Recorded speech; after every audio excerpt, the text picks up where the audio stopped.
Hello guys, আসসালামু আলাইকুম। আবার আপনাদের মাঝে একটি নতুন ভিডিও নিয়ে চলে আসলাম। তো আপনারা দেখতেই পাচ্ছেন এই যে এখানে গাছের আগার মধ্যে একটি এই এই পলিথিনের মাঝে মুড়ানো একটি পলিথিন।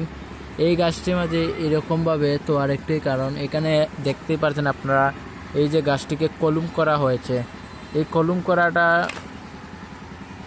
কারণ একটি উদ্দেশ্য, সেটি হলো এই এই গাছটিতে এই যে বাকি অংশগুলো দেখতে পাচ্ছেন কলম করা, ওইটা আসলে আমরা চাচ্ছি যে এটা থেকে আমরা এক ধরনের ফল খেতে, মানে অতি তাড়াতাড়ি ফল খাওয়ার জন্য আমরা চেষ্টা করছি। আগের ভিডিওতে দেখিয়েছিলাম যে এই গাছটির মাঝে ফল দিচ্ছে না, তো না দেওয়ার ফলে আমরা এই কলমটা করার একটাই উদ্দেশ্য যে খুবই অল্প সময়ের জন্য আমরা এই গাছটির সাথে মানে কলম খেতে, মানে গাছটি মানে আমরা ফল খেতে চাই, তারই জন্য এটার মানে মূলত কলম করা হচ্ছে।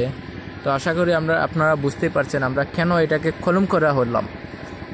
তো গাইস, আবুল দাবুল করতে করতে আমরা আসলে একটু সময়, প্রচুর সময় চলে যাচ্ছে। তো আপনারা ভালো থাকবেন, সুস্থ থাকবেন। আল্লাহ হাফেজ। দেখা হবে নেক্সট কোনো ভিডিওতে।